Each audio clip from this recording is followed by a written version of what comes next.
everybody, this is Tamsen. Today we're going to continue our series on identity and acceptance. Throughout this video, I hope to give you a little bit of a deeper understanding about how our identity is formed and a little bit about comparison and empathy.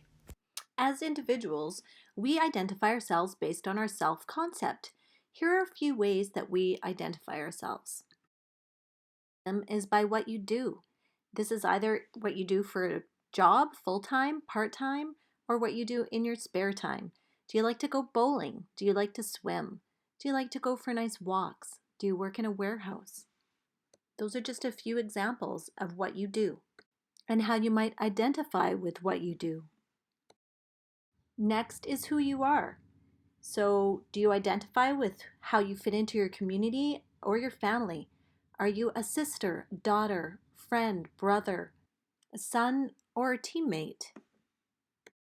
Another way we identify ourselves is by physical characteristics. These are things that we usually cannot change.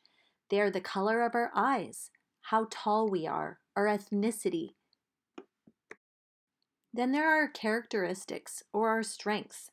For example, I am confident, I am friendly, I have a positive attitude, I am kind, I am happy, I am strong. Now these are positive characteristics, but we can also sometimes identify with negative ones. If you do identify with negative ones sometimes, that's okay. But if it's a regular thing, maybe these are some of the things we can look at changing. And building on our characteristics, our strengths, is a great way to do it. Just start by being aware of what those strengths are. As you can see, there are many ways that we can categorize ourselves. A lot of the time, we create our self-identity with a narrow view and strongly relate to just a single or a few parts of our identity. That means that if you firmly identify with your job and you lose your job, then you might struggle with finding your self-identity. I'm curious, which category do you focus on your identity the most? What you do? Who you are in relation to your family or community? Your physical characteristics? Or your strengths and your attributes? So how did you form your identity? What kinds of things shaped how you feel and see yourself now? One thing that often shapes our identities is the opinions of others.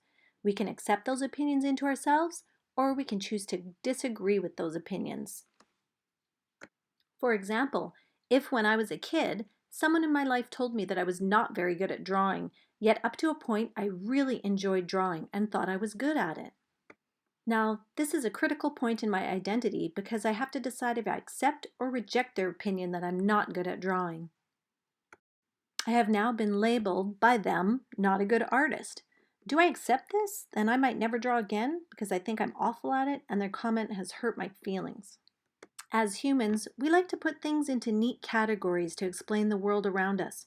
We do the same thing with people. We give people labels. When people label us, we can choose whether or not to accept this label or decide not to. Questions to ask yourself. Is this label useful to me? How well do they know me and do I value their opinion? Even if I am not great at it, do I still enjoy it and can I get better at it? So I accept this label, or I refuse to accept it and have my own opinion. This is where I choose.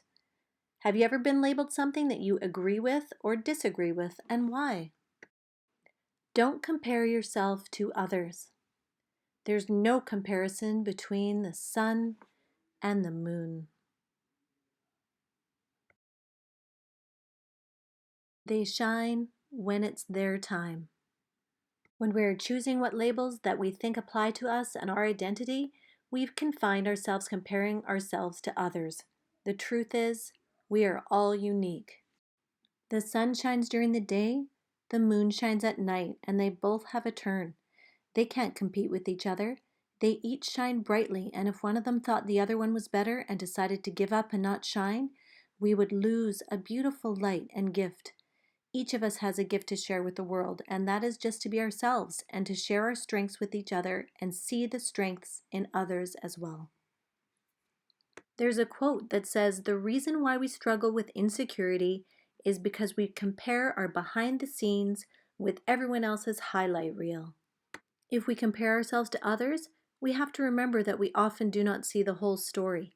This type of comparison can have a negative impact on our identity.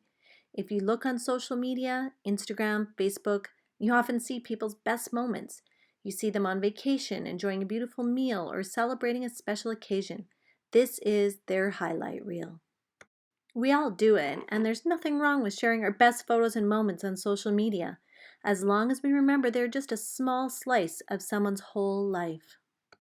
Every minute you spend wishing you had someone else's life is a minute spent wasting yours. We don't often see others when they're sad or hurt or arguing with someone, or when they just woke up and didn't look their best. People don't want to post those times when they just don't want to get out of bed. For the camera, everything is picture perfect, but no one's life is perfect. Every one of us has something that is not ideal.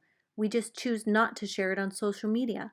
So it's not fair to compare ourselves to someone on social media and based on that, decide that we do not measure up.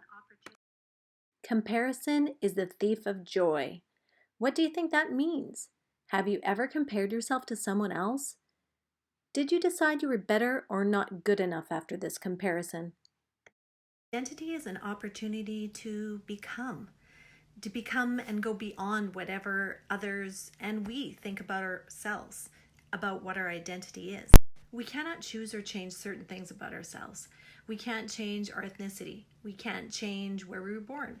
We can't change how tall we are. We can, however, choose to love and accept the many parts of ourselves that make up who we are. We can try to improve upon and build up our strengths and our character, as these are things we can change if we're not satisfied with them.